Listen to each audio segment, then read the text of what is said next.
Coahuila y su desierto son tierra de dinosaurios, pues es el estado que alberga el mayor número de fósiles de todo México. Aquí pudimos encontrar unas huellas fosilizadas de dinosaurios, los antiguos habitantes del altiplano mexicano. Guiados por un biólogo amante de la paleontología, fuimos en búsqueda de fósiles en una caminata nocturna por el desierto, donde nos sorprendimos de su extraordinaria biodiversidad. También visitamos el Museo del Desierto para conocer la labor de conservación y descubrimiento de nuevos dinosaurios mexicanos, enterrados en el mayor desierto del país, el chihuahuense, el cual se extiende por varios estados del norte de México, entre ellos Coahuila. Salimos de Cuatro Ciénegas, uno de los parajes más bellos del ecosistema desértico, para dirigirnos a Saltillo, la capital de Coahuila. Durante el camino, los biólogos aprovecharon para salir a explorar el matorral en la madrugada. El desierto cobra vida de noche. Cuando el sol ya no es un problema, los animales salen a realizar sus actividades, a cazar, a buscar alimento en el caso de los herbívoros, reproducirse. Jorge, mira. Este es el famosísimo sapito de espuelas. Eso se debe a estas espuelitas que tiene en sus patas traseras. Estas le sirven para poder excavar sus pocitos. Estos son excelentes excavadores que pasan casi toda su vida, casi todo el año enterrados bajo la tierra de este desierto, esperando las primeras lluvias para poder salir a realizar sus actividades, cazar y reproducirse. Los sapos bufónidos tienen dos glándulas a los costados de la cabeza llamadas glándulas parótidas. Estas contienen toxinas. Usualmente cuando la gente piensa en animales venenosos se imagina el tipo de veneno que se inyecta. Este es uno que si lo muerdes te puede pasar algo malo. Estas glándulas y sus toxinas no representan un problema para mí, que simplemente le estoy manipulando. Están ahí para que en caso de que un depredador lo ataque, este depredador se meta en problemas al intoxicarse y no vuelva a consumir un sapo de este tipo. Lo más probable es que el depredador lo escupa a partir de ahí. Estas protuberancias o las glándulas se van a reventar, liberando este veneno dentro de la boca del depredador. Un sabor muy desagradable que incluso le puede causar algún problema digestivo. Es un método de defensa muy interesante. Lo encontramos ahorita justo sobre el pavimento. Esto se debe a que el pavimento está calientito. Al igual que los reptiles, necesitan de una superficie caliente para poder calentarse y digerir sus alimentos. Nosotros, en cambio, los mamíferos y las aves, podemos temblar si tenemos frío o sudar si tenemos calor. Estamos como a 20 grados Celsius, pero el pavimento tiene una temperatura mucho mayor. Esto ocasiona que suban por las noches a las carreteras, donde tienen un riesgo muy alto de ser atropellados por los vehículos que las transitan. La naturaleza de estos animales nunca vamos a poder evitar que sigan subiéndose a las carreteras. Entonces lo que podemos hacer es tomar un poquito de conciencia, tener un poco más de precaución al conducir, disminuir nuestra velocidad y observar un poco en la carretera para evitar atropellar este tipo de animales. Porque el pavimento es más... ¡No manches! ¡Es un Eremorax! ¿Grabaste esto, Jorge? ¡Alan! El biólogo Marco encontró a su ser vivo favorito, un solífugo. Ellos habitan lugares áridos y con sus hábitos nocturnos huyen del sol. Son carnívoros voraces habitantes del desierto, desde antes de los dinosaurios, pues existen registros fósiles del Carbonífero. Tarántula. Esto que acabamos de encontrar también aquí deambulando por el desierto es una tarántula. Como pueden ver, su carapacho en su prosoma es de un color dorado. Se trata de un macho que está en búsqueda de hembras. Tal vez sea por su tamaño, tal vez sea por su apariencia, pero dentro de las arañas, las tarántulas sin duda son las más temidas y las más matadas. Los miedos que rodean a este grupo tan fascinante de arácnidos están totalmente fuera de cualquier fundamento científico. Como pueden ver aquí, está bastante tranquila incluso si la estoy manipulando. Para que esta criatura me muerda, yo tendría que sujetar su carapacho y presionarlo contra mi piel. Y su mordida es una manera de decir: hey, espera, aquí estoy, no me mates. Si una de estas te llegara a morder, que sería muy poco probable, el veneno de esta o cualquier tarántula prácticamente es muy similar al de una abeja. No ocurre ninguna complicación médica al entrar en contacto con él. Algo curioso de las arañas es que los machos, al llegar a la madurez sexual, dejan de comer y de tomar agua y se dedican a buscar una hembra para reproducirse. Este macho seguro anda por ahí buscando alguna madriguera con alguna hembra que le permita pasar sus genes. Sabemos que es un macho. A los lados de sus mandíbulas están dos pequeños bracitos, digamos, que no son patas, donde el macho va a tener las espermatecas que va a utilizar para pasar sus espermas a una hembra. De hecho, algo muy interesante de lo que me he dado cuenta es que dentro de todas las arañas, las tarántulas son como gigantes gentiles. Son bastante tranquilas todo el tiempo. Si las manipulas jamás intentan morder. Caminan con bastante confianza, delicadeza. Juegan una parte muy esencial en todos los ecosistemas en los que habitan. Es gracias a estos animales que se tiene un control sobre las poblaciones de insectos de los que se alimentan. Básicamente son controladores naturales de plagas. Si te encuentras una de estas fascinantes criaturas en tu casa, lo mejor que puedes hacer es simplemente sacarla de ahí. Cuando una tarántula entra a una casa, siempre, absolutamente siempre, es porque está perdida. Está buscando alimento, un refugio, un lugar seguro donde esconderse y termina por error en una cocina o en una habitación. Nunca están buscando hacer daño. Incluso cuando la tengo aquí no busca hacerme absolutamente nada de daño. Entonces tengan algo de piedad cuando las vean.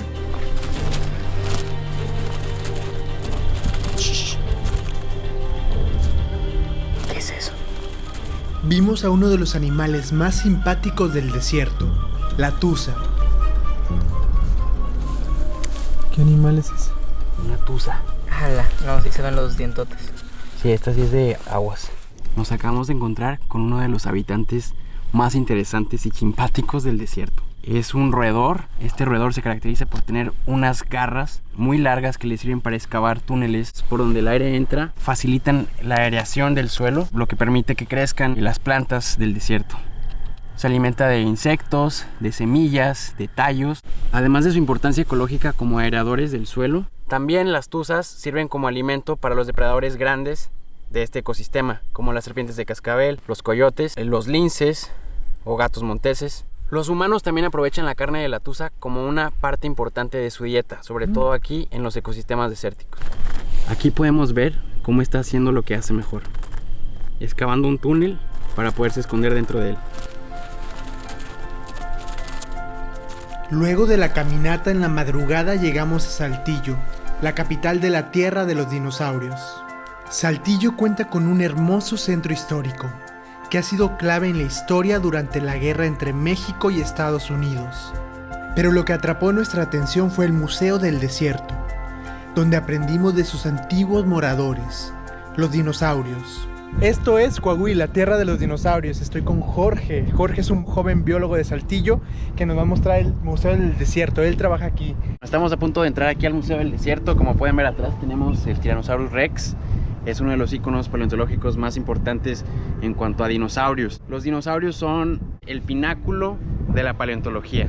No hay un grupo de animales prehistóricos más famoso que los dinosaurios. La palabra dinosaurio viene del latín, que significa lagarto temible, y ellos habitaron en una era que se llama el Mesozoico y dominaron la Tierra por más de 130 millones de años. Así Son es. fascinantes. Se extinguieron hace 65 millones de años con el impacto de este bólido gigante de más de 10 kilómetros de diámetro en la península de Yucatán. Así es, este asteroide que creó un invierno nuclear. Se cree que no existió luz solar que podía llegar a la Tierra por todo el sedimento que se levantó. Aquí en el museo vamos a tener la oportunidad de revivir a estos dinosaurios, a estos animales y hacer volar nuestras cabezas. Y aprender de historia natural. Este es uno de los mejores sitios en todo México donde podemos aprender de historia natural.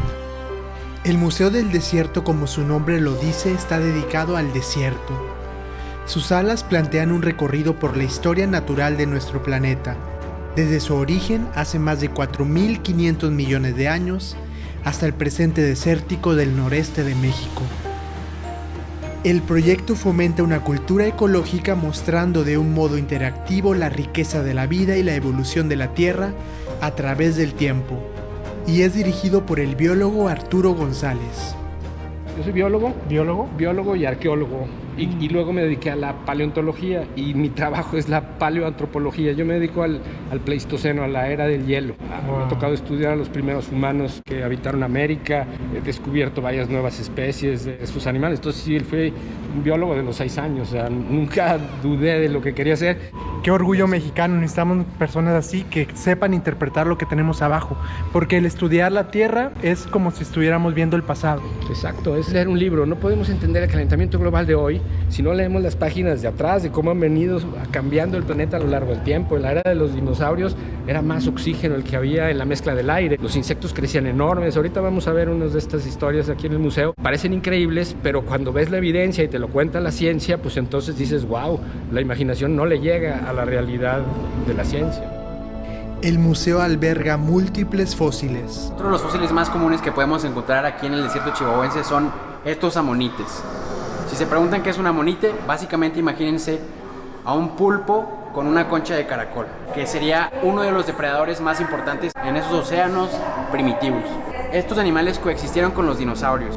Los protagonistas del museo son los dinosaurios, y Coahuila posee el mayor tesoro de sus fósiles.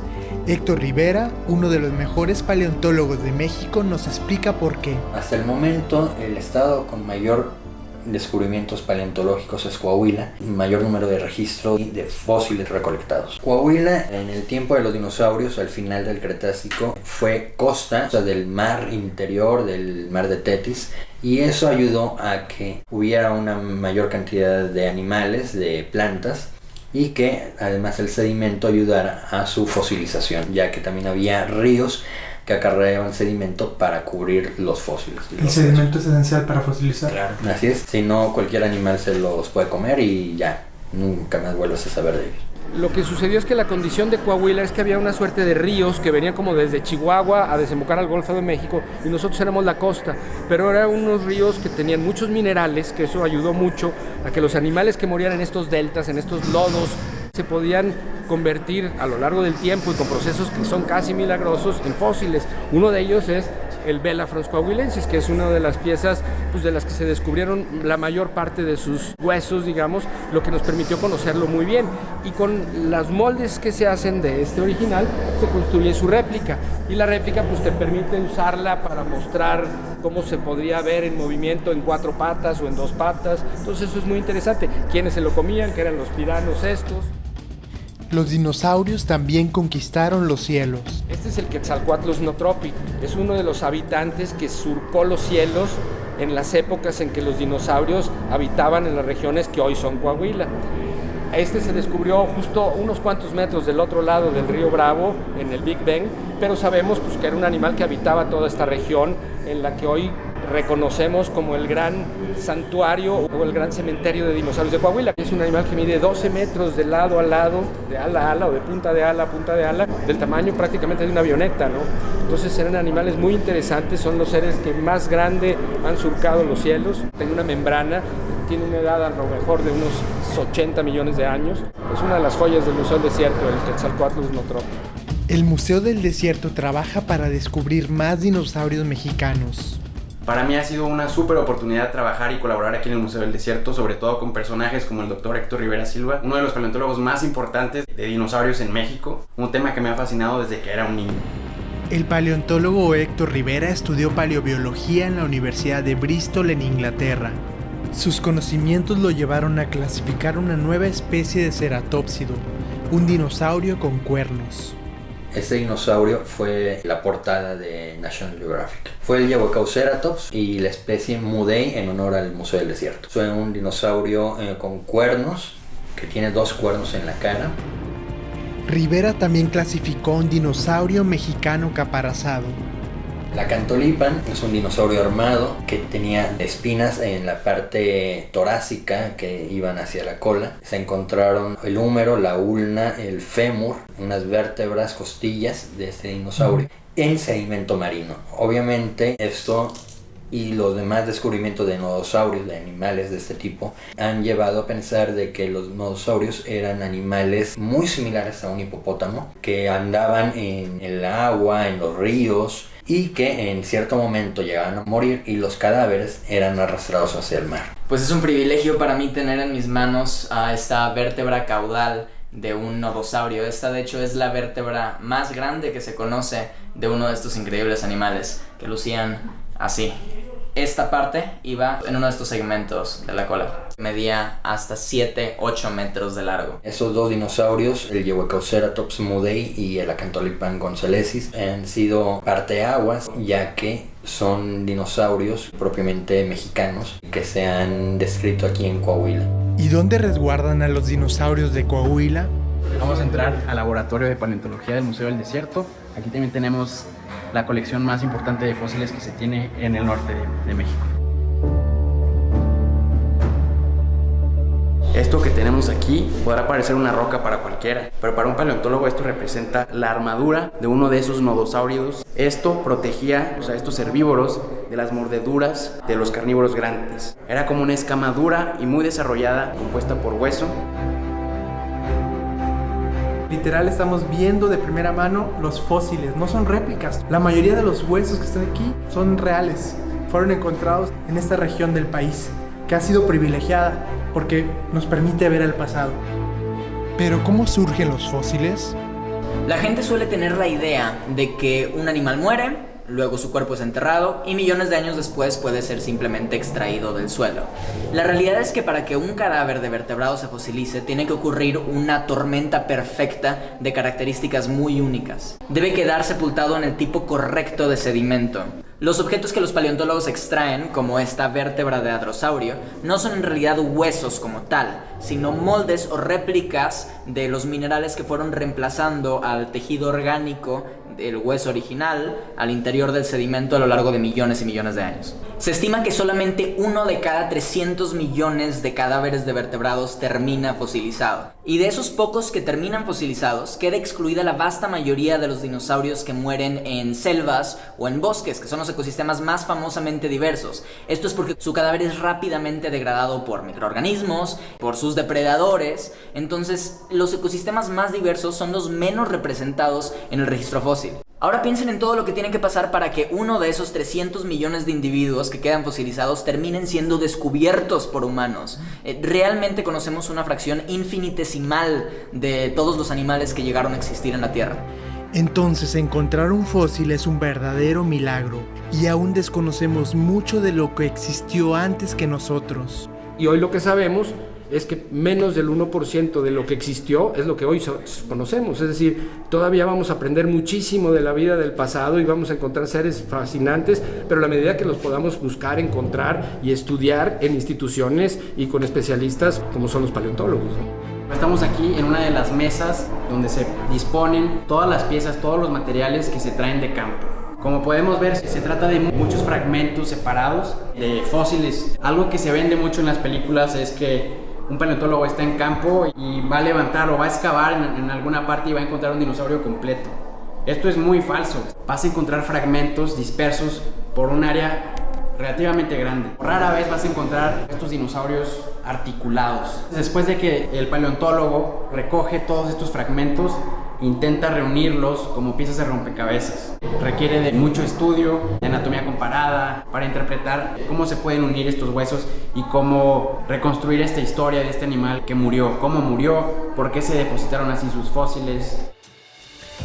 Para entender la ardua labor de la búsqueda de fósiles, el biólogo Jorge Madrazo nos retó a encontrar por nosotros mismos fósiles de dinosaurios en el desierto de Coahuila.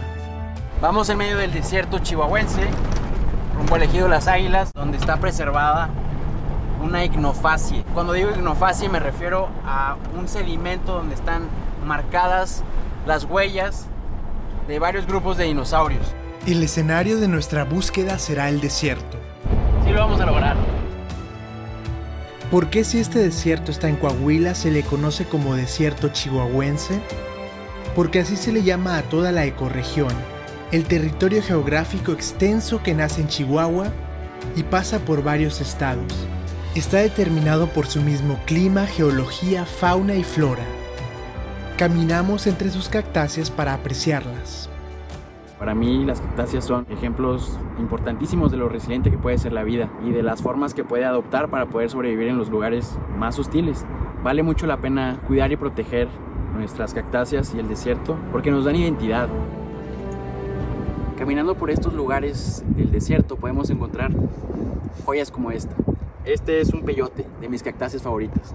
Su nombre científico es Lophophora williamsi, quiere decir portador de mechones. Y como podemos ver, porta mechones de color blanco en lugar de espinas. Son plantas que viven justo al ras del suelo. Así pueden evitar secarse por el sol en los momentos más calientes del año y volver a salir cuando las condiciones del clima son menos adversas.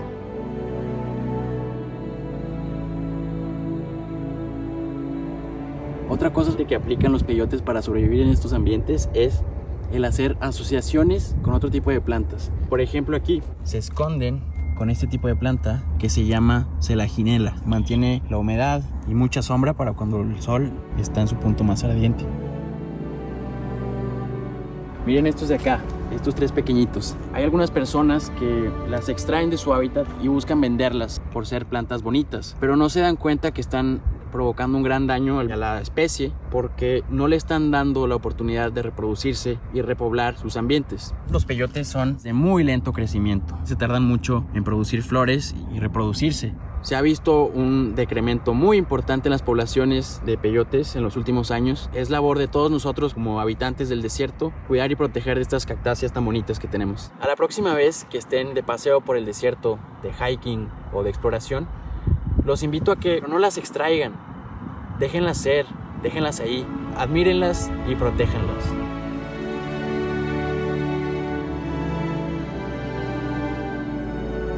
Esta planta de aquí es una agave lechuguilla.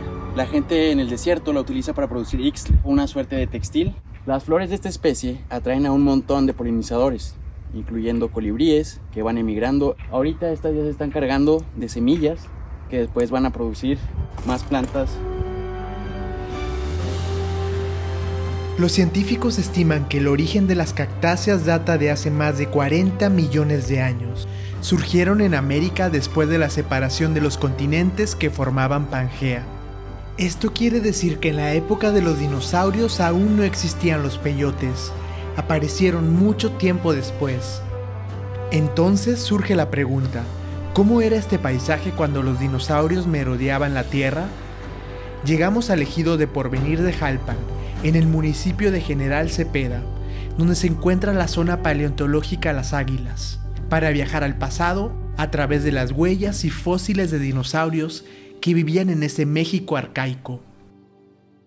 Estamos frente a más de 200 huellas de lo que fueron alguna vez dinosaurios herbívoros y carnívoros que iban en una misma dirección. Recordemos que hace 72 millones de años Coahuila era una península y justo aquí vendría siendo un delta de un río que desembocaba cerca del mar de Tetis. Estos ambientes costeros tenían un sedimento suave que permitían que las huellas de estos gigantes quedaran impregnadas y se conservaran del Cretácico tardío, poco antes de que nos impactara este gran asteroide que acabó con todos los dinosaurios. Si le dices a una persona que estas huellas han existido por 72 millones de años, es imposible para nosotros realmente ver toda la historia de la humanidad, absolutamente toda, desde los primeros Homo sapiens en África, cubre solamente el 0.2% de la cantidad de tiempo que estas huellas llevan existiendo sobre este lugar en Coahuila.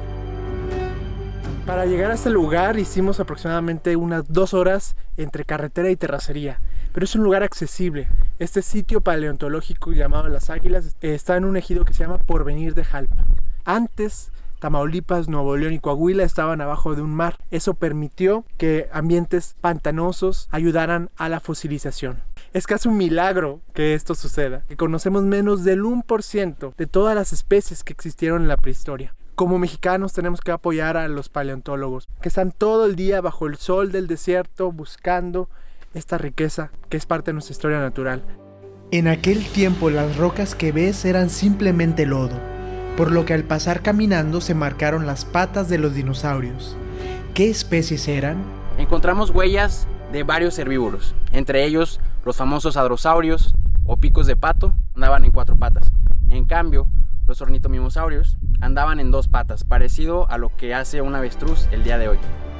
En el Museo del Desierto nos habían explicado sobre el hadrosaurio pico de pato, el cual fue uno de los primeros dinosaurios descritos en Norteamérica. Los fósiles nos permiten aprender del comportamiento de este herbívoro.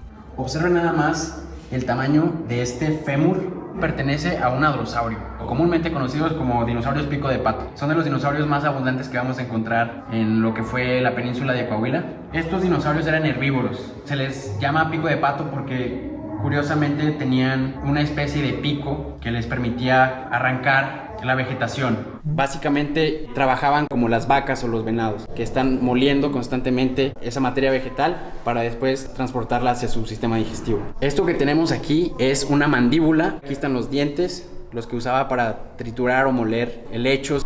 Estos herbívoros eran tan grandes como un autobús escolar. Observen nada más esta columna vertebral, también perteneciente a un hadrosaurio, cómo está conformada por pequeños cachitos, muy pequeños, que se encontraron por los paleontólogos mexicanos en el desierto chihuahuense. Los herbívoros no estaban solos, también había temibles cazadores. También tenemos huellas de terópodos. Estos eran los carnívoros que incluyen a los famosos tiranosáuridos, que venían persiguiendo a las manadas de herbívoros que cruzaban este delta del río. Se distinguen del resto de las huellas por tener un cuarto dedo en la parte de lo que vendría siendo el talón. Estos carnívoros tenían tallas de 6 a 10 metros de largo, poderosas mandíbulas repletas de dientes afilados, los cuales utilizaban para triturar hueso, para arrancar carne. Los tiranosaurios fueron uno de los mayores depredadores conocidos de la Tierra. Pudieron haber pesado hasta 9 toneladas. Aquí tenemos el cráneo de un Tyrannosaurus Rex macho, una réplica de Stan, el famoso Tiranosaurio Rex de Dakota, en Estados Unidos. Aquí tengo el molde de lo que vendría siendo el cerebro de esta bestia. Miren nada más la diferencia de tamaños.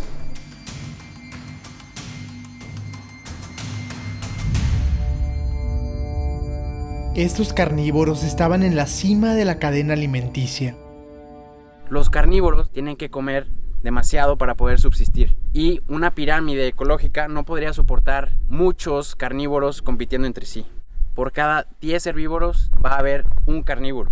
Se sabe que estas huellas fueron testigo de cuando el asteroide de Chicxulub chocó con lo que ahora es la península de Yucatán, erradicando una buena parte de la biodiversidad del planeta. Han sobrevivido a una cantidad de extinciones, eventos glaciares, terremotos, cambios gigantescos en el ambiente, en el ecosistema, en la geología. Cada movimiento en los últimos 72 millones de años de las placas tectónicas en este lugar le han tenido bastante piedad y misericordia a estas hermosas huellas. Y si llevan tanto tiempo existiendo aquí, lo menos que podemos hacer es cuidarlas y no aportar a su destrucción. Además, apoyar el trabajo que están haciendo los investigadores al intentar conocer un poco más de cómo lucía este ambiente hace millones de años. Las huellas nos inspiraron a continuar nuestra búsqueda de auténticos fósiles de dinosaurio. Vamos a aprovechar esta salida para también prospectar un poco el área y observar los fósiles que quedan de estos dinosaurios, los restos. Podemos encontrar vértebras, dientes, fósiles de animales marinos, amonites, caracoles. En la zona también podemos encontrar chuzos o puntas de flecha que pertenecieron alguna vez a las primeras personas que habitaron el desierto. El hermoso atardecer nos hacía pensar en el último día perfecto que tuvieron los dinosaurios, antes del impacto del gran asteroide que los llevó al ocaso de su existencia. Ahora sí, vamos a ver si encontramos unos fósiles, será un privilegio. Y vean estos atardeceres, ese mismo sol que ha brillado por muchos miles de millones de años es el que dio la vida a los dinosaurios y a las plantas que están hasta nuestros días. Los dinosaurios dejaron de presenciar ese sol radiante tras su último día perfecto. El último día perfecto, cuando cayó este cometa o este asteroide, el sedimento de la península de Yucatán se evaporó y al combinarse con el vapor de agua causó ácido, una lluvia ácida que rodearía la Tierra de ácido sulfúrico, matando a la mayoría de los animales. Además, el ángulo de impacto hizo que todo el detrito también cubriera la Tierra durante 5 años en un invierno nuclear. Un invierno donde no hubo luz del sol y que las plantas obviamente no pudieron hacer fotosíntesis y murieron. Entonces, al no haber plantas, los animales herbívoros murieron y al no haber ya alimento para los carnívoros, también ellos llegaron a morir. Cuando cayó el cometa, produjo terremotos, produjo un tsunami muy grande y de 100 metros de altura que alcanzó todas las costas circundantes, entre ellas Coahuila. Y uno con 100 metros de altura obviamente va a arrasar absolutamente con toda la costa. Arrastró plantas, sedimento, animales hacia el mar otra vez, y todo este sedimento que se formó se volvió roca y actualmente lo tenemos en cierta parte de Coahuila. Es un depósito que se llama tsunamita. Y de hecho también actualmente ya hay un descubrimiento de cadáveres de ese día en particular. ¿Y quiénes fueron los sobrevivientes de ese apocalipsis? Los sobrevivientes de la extinción son animales pequeños, mamíferos, salamandras, anfibios, también principalmente aves. Las aves, de hecho, son dinosaurios pequeños que sobrevivieron a la extinción y que siguen viviendo hasta nuestros días. Entonces, en Navidad, en vez de comerse un pavo, se están comiendo un dinosaurio.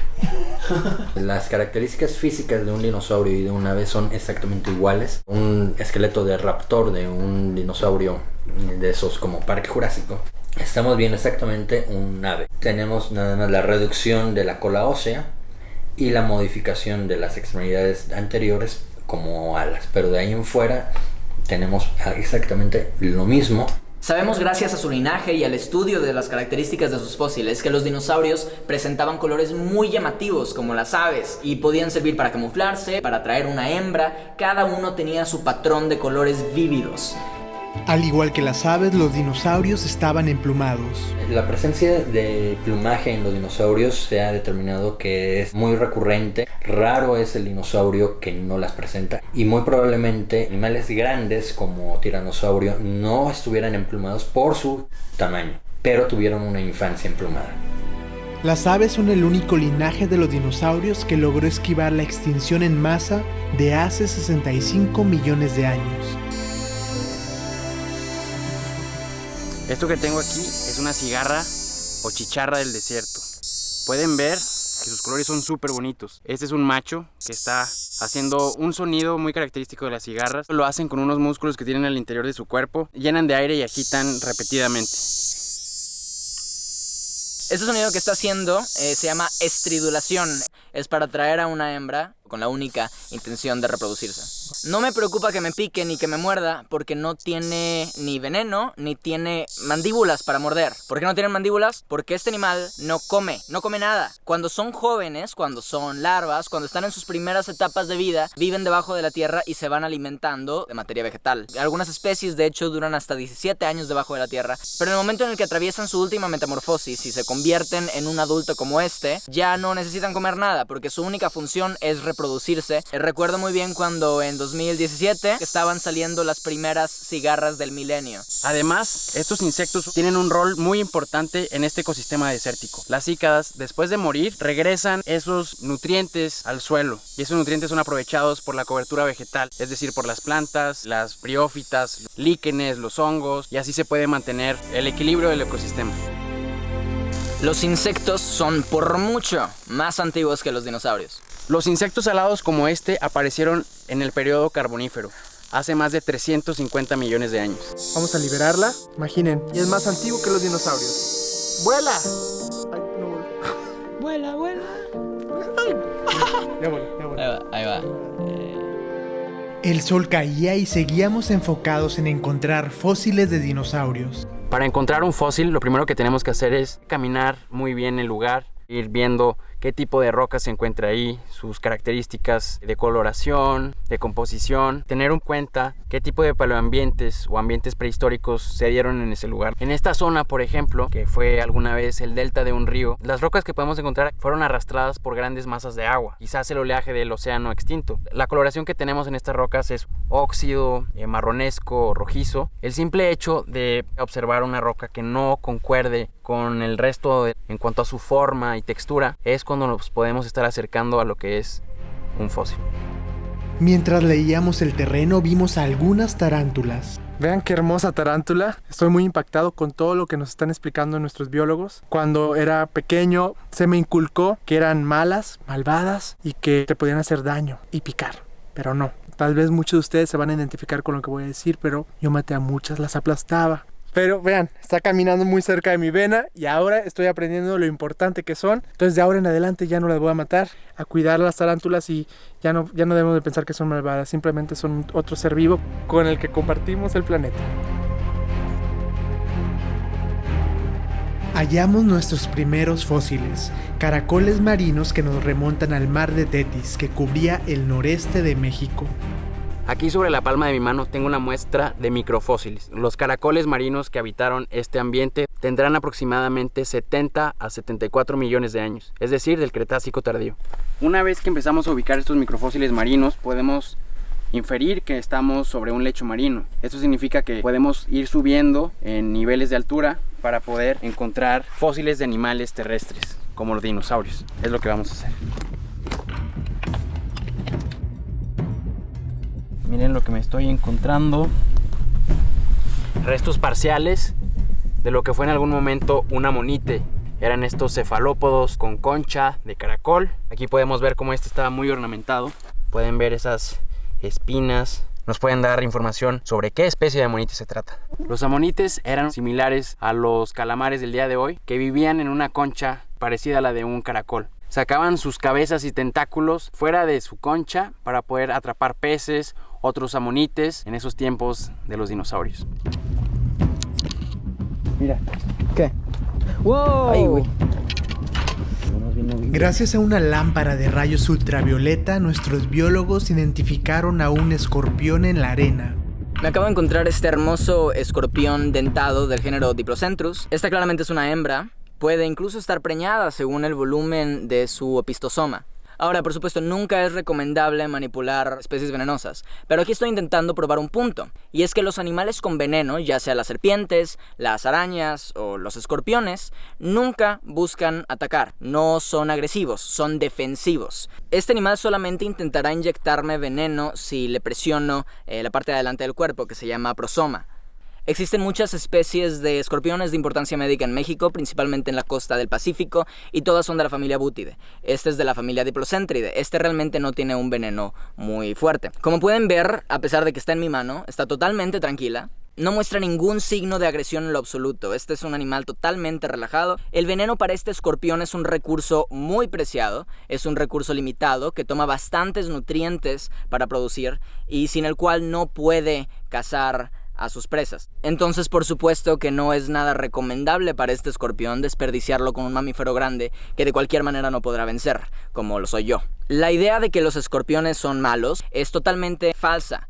Estas fascinantes criaturas llevan aproximadamente 350 millones de años rondando la Tierra. Son conocidos como fósiles vivientes, porque si ustedes observan los fósiles que tenemos de estas criaturas en el Carbonífero, por ejemplo, su apariencia es prácticamente la misma. O sea, si ustedes viajaran en el tiempo, encontrarían a esta criatura de una forma bastante igual. Seguimos encontrando pruebas en el sedimento que demuestran cómo Coahuila era una península habitada por dinosaurios. Observen las ondulaciones que tiene esta roca. ¿Se imaginan cuando caminaban en la orilla de la playa o quizás de algún río, algún lago, donde se sienten esas ondulaciones en el suelo? Pues bueno, esto es lo que tenemos aquí, rizaduras de oleaje. Es más probable que aquí encontremos animales continentales, es decir, animales que caminaban sobre la tierra, dinosaurios quizás. Aquí podemos ver, si destapamos esto un poco, cómo vuelven a aparecer esas rizaduras de oleaje. Este pedazo provenía de algún lugar por aquí. Se preguntarán cómo es posible que se hayan preservado durante millones de años. Después de que las rizaduras de oleaje se formaran, ese sedimento tuvo que haberse secado, solidificado y después tuvo que haber sido cubierto por otras capas. La superposición de estas otras capas han permitido que esta playa extinta se haya preservado durante más de 60 millones de años.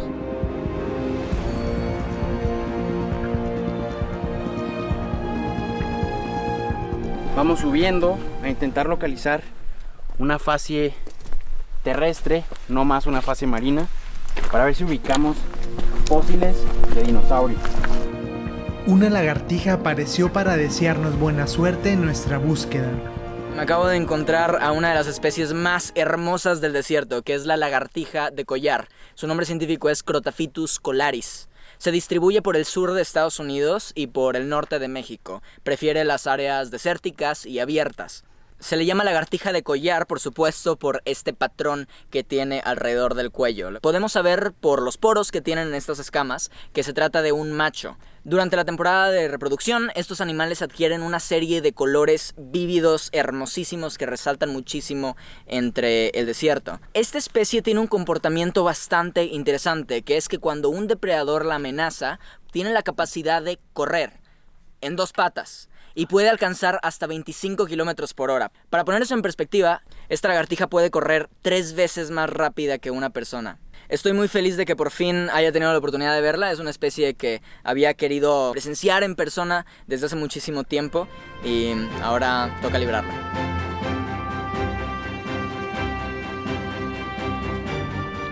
Metros después, finalmente encontramos el yacimiento de fósiles de dinosaurios. Explorando en el desierto me acabo de encontrar un lugar, un sitio donde hay un montón de fragmentos de huesos de dinosaurios. Está increíble, hay de un montón de tamaños y tienen una edad entre 72 y 74 millones de años. Entonces, vamos a ver qué tanto sale por aquí. Al fin encontramos restos de dinosaurio. Aunque no es mucho, podemos ver la porosidad característica de los huesos.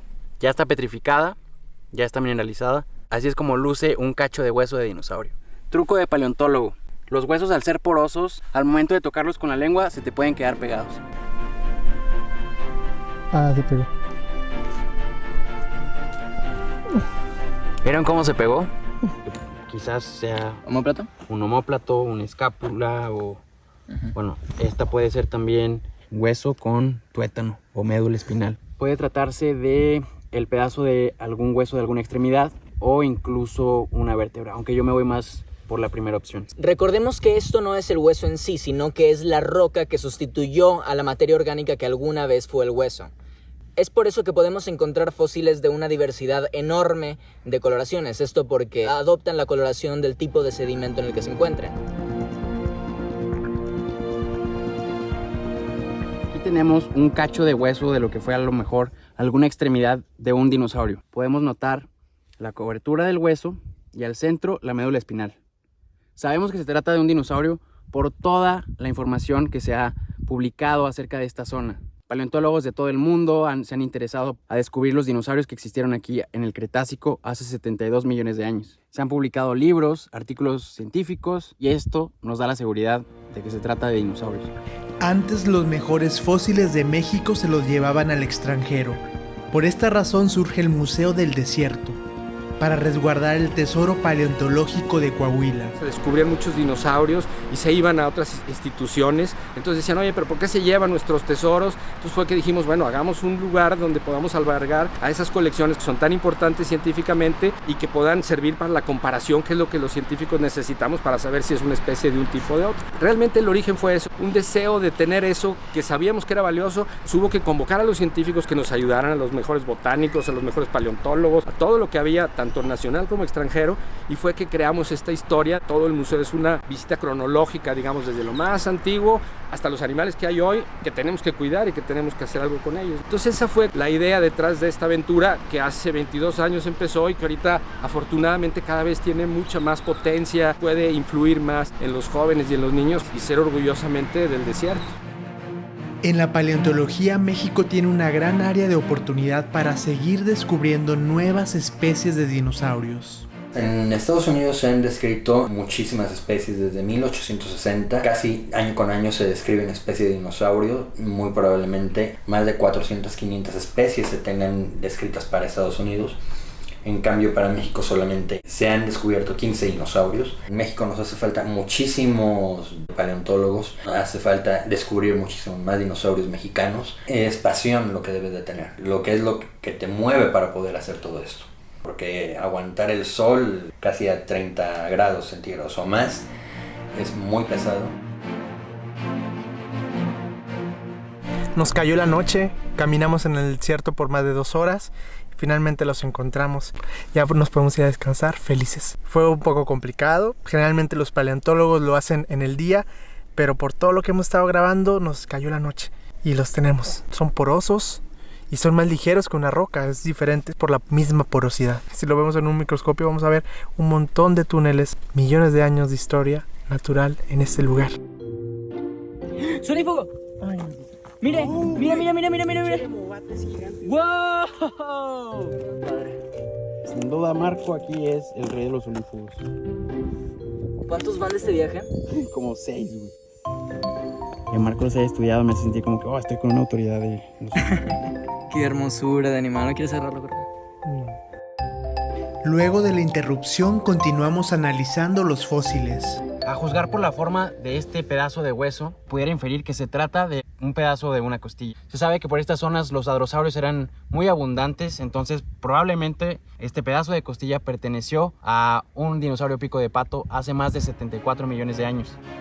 Después del hallazgo es resguardado por el Museo del Desierto, donde sigue el trabajo de los profesionales. Los curadores intentan rescatar los fósiles en el laboratorio de paleontología. Mi rol de trabajo en el museo es principalmente la preparación de fósiles, el trabajo en campo, traerlos aquí al laboratorio y empezar a hacer todo lo que es el trabajo de limpieza. También me dedico a hacer restauración, moldeado y duplicado de piezas principalmente. En mi trabajo al 100% lo disfruto mucho, en pocas palabras. Cualquier cosa que nosotros hagamos aquí es de suma importancia para obtener el objetivo, ¿no? Que es hacer investigación. Alguna vez yo participé apoyando a reconstruir un ceratópsido, dinosaurios con cuernos, lo que conocen comúnmente como triceratops. Batallé como 3 meses para poder encajar 2 piececitas. Imagínense lo que tomaría reconstruir un animal completo. Ahorita lo que estoy haciendo es reconstruyendo una mandíbula de un reptil marino. Esta es la mandíbula de un mosasaurio. Ya está armada la pieza original, pero muchas veces no se encuentran las piezas completas, así que hay que reconstruirlos, darle la misma forma y coloración para que quede idéntica a la pieza original. Lo más importante de este proceso de preparación es que primero que nada quitamos todo el exceso de sedimento que cubre la pieza. Si se dan cuenta, esta pieza apenas se está preparando, ya que queda limpio, pasa a manos del paleontólogo. Y lo que hace el paleontólogo es ya hacer todo el diagnóstico, toda la observación y toda la divulgación científica lo realiza. Esta descripción es lo que te va a decir qué es, dónde se encontró, cómo se encontró y en dónde se encontró. Ya con ello pasa exhibición a lo que es el museo y si es una pieza única, pasamos a la colección científica. Ahí nada sale. Es donde se guardan las piezas originales. El descubrir lo que es nuestro pasado para traerlo al presente y que todo el mundo sepamos cómo fue esta evolución de lo que es nuestro planeta y las especies y nosotros mismos, creo que es lo más interesante. Yo soy niña dinosaurio, desde niña me han gustado los dinosaurios y cuando me han invitado a campo sí, me encanta ir a rescatar fósiles. Nunca había tocado un fósil con tanto tiempo como este. Es un reptil marino que seguramente comía peces antiguos, ¿verdad? Peces, amonites también o algunos reptiles marinos más pequeños. Y pues felicidades, porque este es el último proceso para ya después exhibirlo y que esta pieza pueda ser aprovechada, disfrutada por miles de personas que visitan el Museo del Desierto. Sí, visítenlo, aquí los esperamos.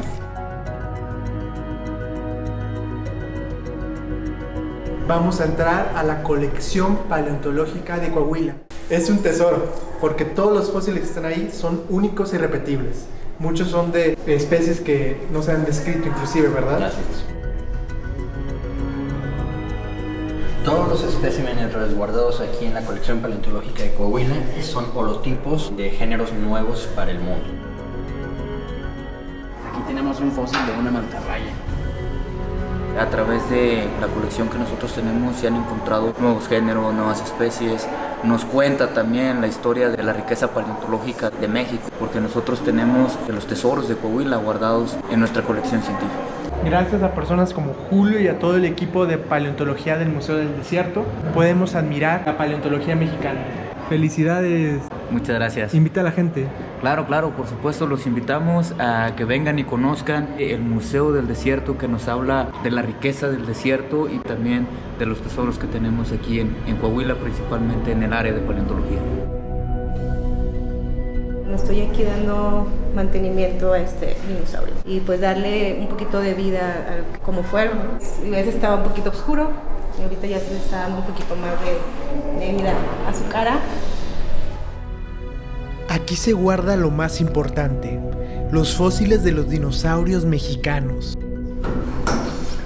Bueno, aquí están los holotipos de la Cantolipan y el Yehuacauceratops. Debe estar aislado, sin humedad, para que puedan preservarse.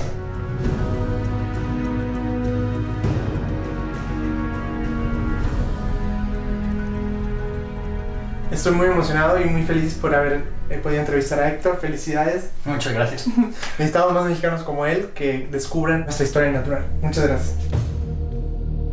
Después de la extinción de los dinosaurios, los mamíferos reinaron el planeta. Una de mis salas favoritas del museo es la de la Edad de Hielo, cuando en México vivía la megafauna como los tigres dientes de sable o los mamuts. Miren nada más a todos estos representantes de la megafauna del Pleistoceno que vivieron aquí en México hace más de 10.000 años. Los mastodontes, los dientes de sable, el lobo temible y los camellos. El hombre convivió con ellos, incluso los cazó para alimentarse de ellos. Algunas de las teorías que se tienen para la extinción de esta megafauna son el cambio climático al finalizar la glaciación, la cacería excesiva por el hombre. Aquí podemos ver a los proboscidios extintos. Así es, nosotros en América también tuvimos animales muy similares a los elefantes modernos. Podemos ver aquí al estegomastodón, podemos ver acá al mamut. Los mamuts son característicos del norte de México y norte de América. Aquí, por ejemplo, tenemos restos óseos de lo que fue alguna vez un mamut. Miren nada más el tamaño. Al estudiar la era de hielo descubrimos que los caballos surgieron en el continente americano. Actualmente el biólogo Jorge Madrazo trabaja en una investigación para comprobarlo. Algo que se cree es que el caballo llegó de Europa. Y ahí nos estamos equivocando porque en realidad el caballo se originó en el continente americano. La historia evolutiva de los caballos es muy interesante. Comenzaron siendo animales del tamaño de un perro pequeño en América del Sur, quizás del tamaño de un chihuahueño, y fueron emigrando y evolucionando hacia América del Norte, creciendo en tamaño y en dimensiones. Durante la última glaciación, algunas poblaciones de caballo migraron hacia lo que hoy es el continente euroasiático, hasta poder cruzar por el estrecho de Bering, y ahí evolucionaron hasta convertirse en el caballo que conocemos hoy en día.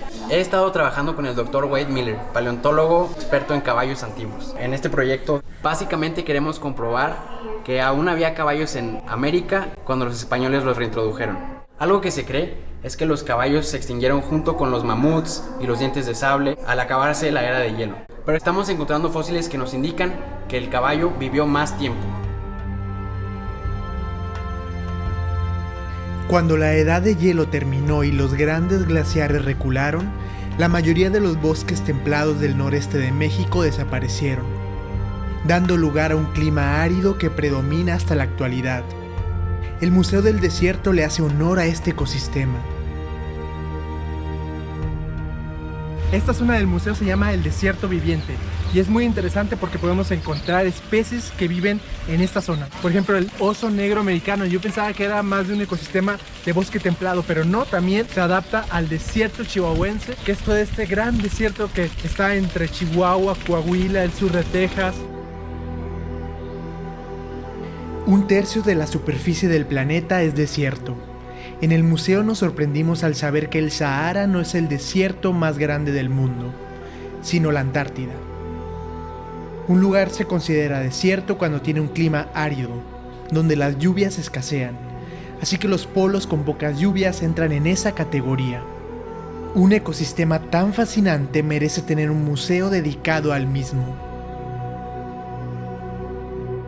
A mí me gustaría pensar que no seamos de un país, que seamos de un ecosistema, y mi ecosistema es el desierto, donde convivo con unas lluvias esporádicas en esta época como ahorita, que son una bendición, pero también con unas sequías enormes, con animales y con plantas que han aprendido a adaptarse usando bien poco el agua. Entonces hay historias increíbles pues, que tenemos que aprender a reconocer y luego a replicar para decir, oye, mira lo que hace este cactus, o mira lo que hace esta palma, o mira cómo este árbol se ha adaptado a vivir en unas condiciones dificilísimas. Terminamos viendo que nuestro ecosistema necesitaba un espacio que ayudara a proteger a los animales a los que los humanos les hacemos daño. Desierto Viviente es el área del museo dedicada a la conservación y a la investigación de la fauna silvestre. Aquí resguardamos, rehabilitamos, reproducimos y reintroducimos a su hábitat natural especies que son prioritarias para la conservación en México. El Museo del Desierto ha llevado con éxito la reproducción y conservación de un emblema del país, el lobo gris mexicano. Ella es la veterinaria. Nos comenta que de todos los animales que cuida del desierto, el lobo gris mexicano es de sus favoritos. Desde chiquita me acuerdo que me dieron un libro de especies en peligro de extinción mexicanas y el lobo fue mi favorito. Yo creo que por eso estudié veterinaria. Yo soñaba con trabajar con el lobo gris mexicano y pues aquí estamos. Soy arqueólogo. Me impresionaba mucho que en el Templo Mayor en la Ciudad de México, donde están todos estos entierros, lo que más hay son entierros con lobos. El lobo mexicano llegaba hasta allá, los aztecas lo súper veneraban. ¿Pero qué puso al borde de la extinción al lobo gris mexicano? El gobierno de Estados Unidos envenenó a casi todos los lobos en estado silvestre durante el siglo XX. Esto para proteger a la ganadería. Era una especie muy próspera, pero en los años 50 empezó un conflicto entre ganaderos, los empezaron a ver como un problema y hubo un programa para la erradicación del lobo gris mexicano. En los 70s ya no había ningún lobo en vida libre. Y desafortunadamente llegó a haber 7 lobos en el planeta, o sea, muy poquitos. Y gracias a que se pusieron las pilas varias instituciones, entre ellas nosotros, fue que logramos que hoy tengamos más de 300 y que ya se hayan liberado y estén prosperando en vida natural. Esa es nuestra función, entender las cosas para actuar y decir, ok, a nadie nos gusta tener animales encerrados, pero necesitamos tenerles un lugar donde los podamos ayudar a salvar para poder regresarlos otra vez a su naturaleza. Y yo creo que de México somos los que más hemos tenido éxito reproduciendo. Les hicimos unos albergues increíbles, aquí ellos están encima de nosotros, o sea, están por arriba como debe ser, ¿no? Eso les da como esa seguridad y bueno, mientras más a gusto están, pues más fácil es que se puedan reproducir, ¿no? De haber estado ya extintos declarados en la norma oficial, pasaron a peligro de extinción en el 2019. Actualmente tenemos un poquito menos de 400 en diferentes instituciones de México y Estados Unidos. Es increíble cómo de pocos individuos del lobo gris mexicano se ha podido tener tanto éxito en una cooperación entre México y Estados Unidos. Tienen un rol muy importante en la cadena alimenticia, al estar mero arriba ayudan a controlar herbívoros y otros animales pequeños y hacen que las poblaciones se establezcan, que haya más pastizal, e incluso pueden alterar los cauces de los ríos. Son una especie súper importante como reguladora de otras especies. Gracias al programa binacional entre México y Estados Unidos, se está logrando salvar al lobo gris mexicano. De igual forma, otro carismático ser del desierto se está recuperando, el perrito de la pradera. Estamos con el perrito de la pradera mexicano, especie endémica del noreste de México. Son herbívoros, no tiene nada que ver con un perrito, pero cuando los españoles llegaron, escucharon el sonidito, el chillito que hacen y lo asociaron con un perrito. Pero en realidad son roedores. Por la agricultura se fueron mermando las poblaciones. Tenían distribución anteriormente en Zacatecas y ahí ya no hay. Tienen todavía en Coahuila, en Nuevo León y en San Luis Potosí. Karina nos está explicando sobre la importancia del perrito de la pradera. Sí, pues es esparcidor de semillas, pero también remueven toneladas de tierra y hacen que se filtre más el agua debajo de la tierra. También son presas, son alimento de muchos animales, entre ellos nuestro emblema nacional, el águila real. Wow. Y ellos, al ser víctimas del águila real mexicana, pues han desarrollado un sistema comunitario. Viven en una colonia, en túneles, desarrollan túneles de 4 metros de profundidad, 5 estrellas, que sí. ¿Cuenta con qué? Cuentan con una alacena, por decirlo así, ahí guardan comida, tienen una guardería, también tienen túneles por donde escapan. Si se mete, por ejemplo, una víbora de cascabel, ellos tienen por donde salir y también tienen como un baño, en donde también ahí pues hacen sus necesidades. Ellos también salen, se paran de patitas y están en constante vigilancia y hacen un sonido para alertar la presencia de depredadores. Y es un animal orgullosamente mexicano del noreste que tenemos que conservar porque lamentablemente está en peligro de extinción, pero ustedes están haciendo esfuerzos importantes de conservación. Han llevado perritos a otros lugares como el zoológico de Chapultepec. Todos los perritos que van a ver en México son de aquí. Porque ellos tienen la idea, la visión de reintroducir el perrito en otros estados. Exactamente. Aquí estamos con la tortuga del desierto, la tortuga tamaulipeca o tejana, es la Opherus berlandieri y también tenemos Opherus flavomarginatus. Las dos se encuentran en categoría de riesgo, la flavomarginatus en peligro de extinción. Es la tortuga Opherus flavomarginatus del bolsón de McNee. ¿Qué comen? Nopal, son herbívoras.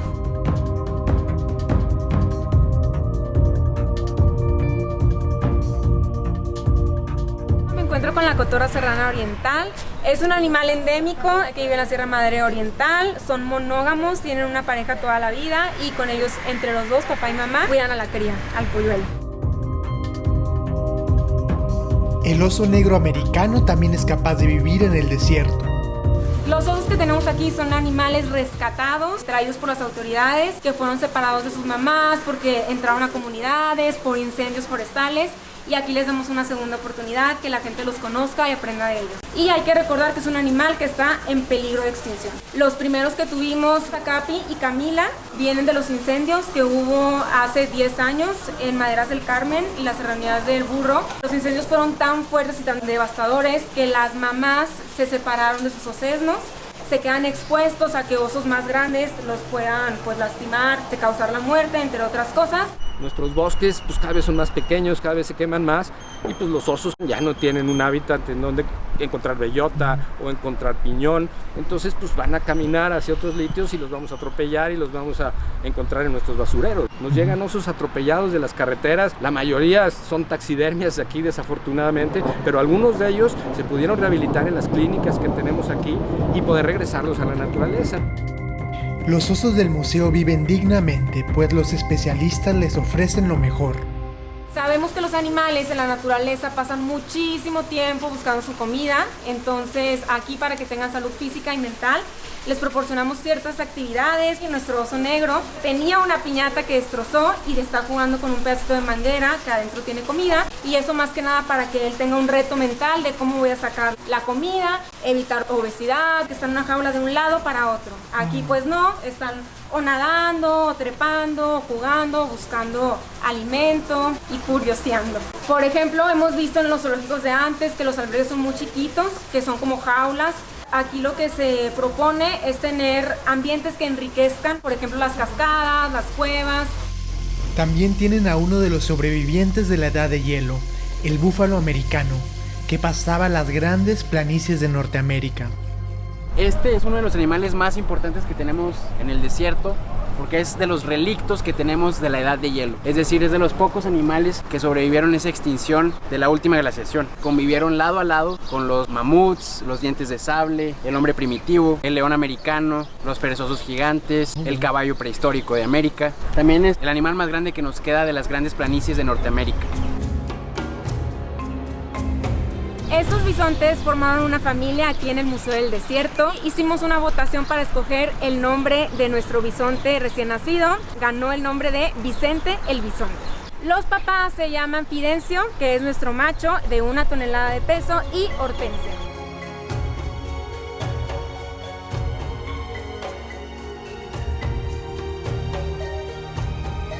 En el Museo del Desierto contamos con borrego cimarrón, es un perfecto escalador, hemos recibido muchas crías. Aquí tenemos uno que se llama Toñito, fue criado por nosotros y le dábamos leche, le preparábamos una fórmula especial y con eso fue creciendo hasta que lo fuimos intercalando con su dieta, que comen alimentos especial para herbívoros y también pacas de alfalfa, de avena.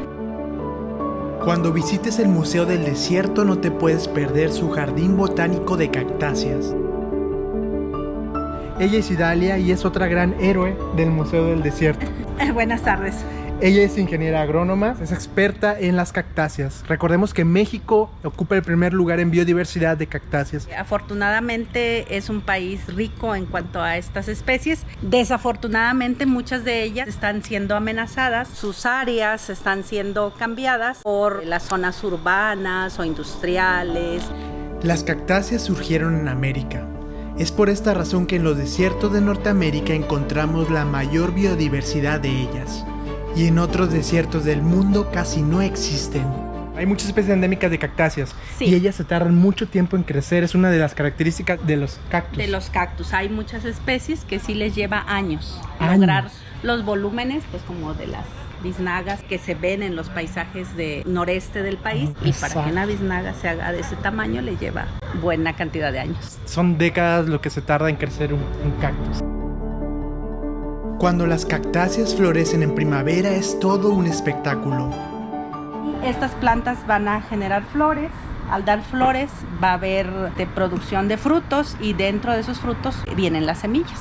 Todo el proceso inicia pues con la flor, con la florecita. Hay ejemplares de especies de cactus que nos pueden dar flores a los 2 años de nacidos o hasta 15 o 20 años después de que nacieron para que alcancen esa etapa de reproducción. Es diferente dependiendo de la especie. Ajá, como todo ser vivo tienen diferentes etapas dependiendo cada especie. Por ejemplo, esta que está aquí, que es endémica del noreste del país, es un Telocactus bicolor y pues ya nos está dando ahí la flor.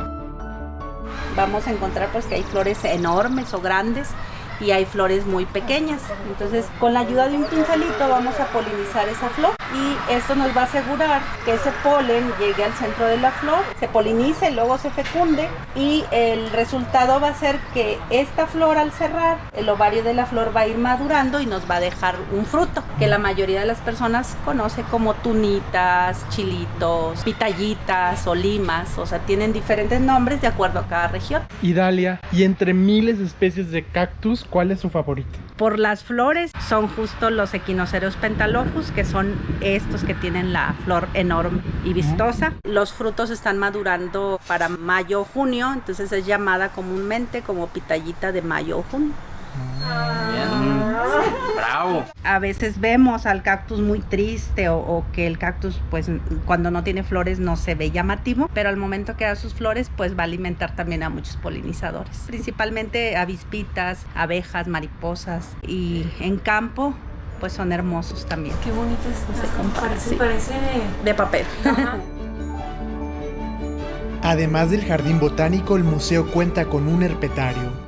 La parte cómo veo a la gente fascinada con los reptiles me impresiona. México es el primer lugar de diversidad en reptiles y la gente antes las adoraban, los aztecas, los mayas eran sus grandes dioses y ahora las atropellamos cada vez que podemos, ¿no? Entonces yo creo que lo que está haciendo esa sala es muy bueno para tomar conciencia sobre la importancia que tienen los reptiles y que México es el primer lugar mundial en diversidad de reptiles.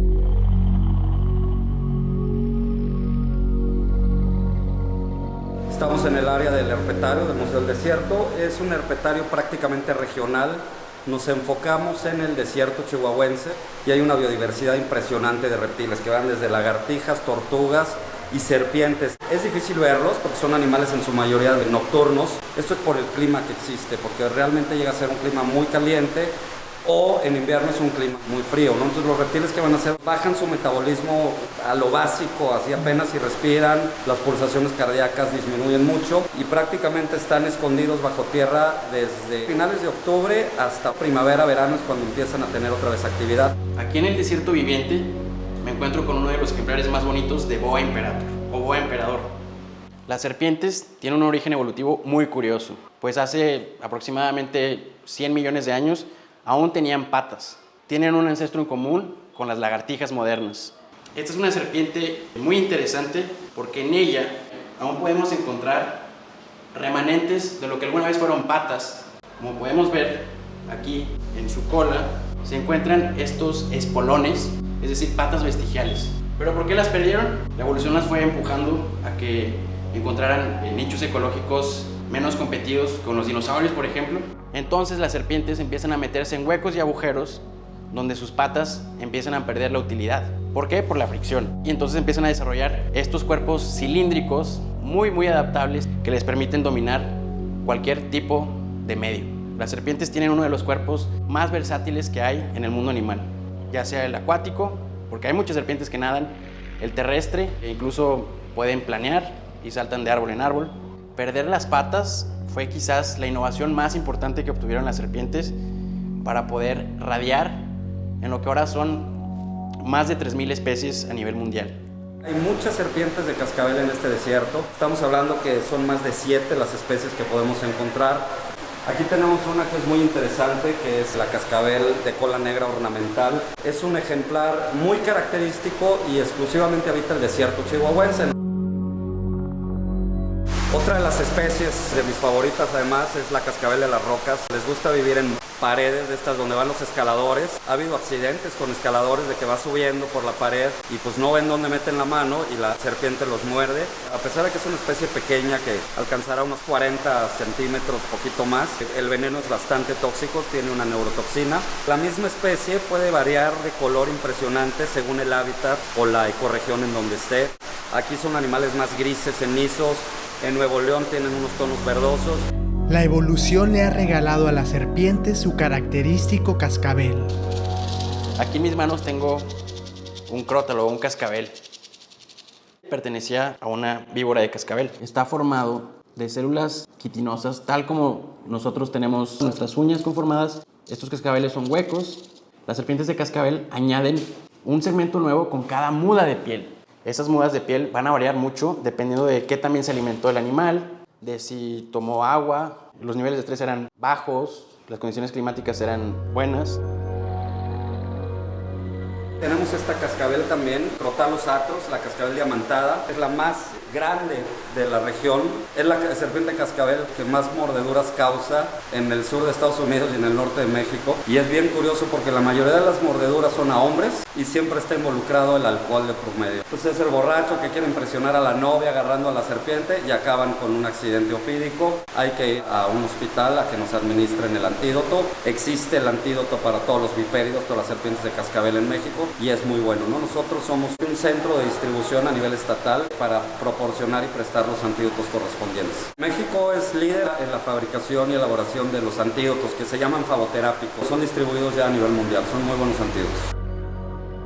También las serpientes han desarrollado diferentes tipos de dientes. Aquí en mis manos tengo los colmillos inyectores de una de las víboras de cascabel. Tienen unos canales que están conectados directamente a las glándulas de veneno que tienen en la cabeza, que al momento de morder la serpiente inyecta su veneno. Los venenos de las serpientes son capital que podemos utilizar para la generación de medicamentos para combatir enfermedades degenerativas como lo son el Parkinson, el Alzheimer, la diabetes. Es por eso que tenemos que cambiar este estigma negativo que tenemos en torno a las serpientes y buscar la forma de conservarlas, porque nos sirven mucho para mantener un equilibrio ecológico y para poder obtener bienes medicinales de ellas.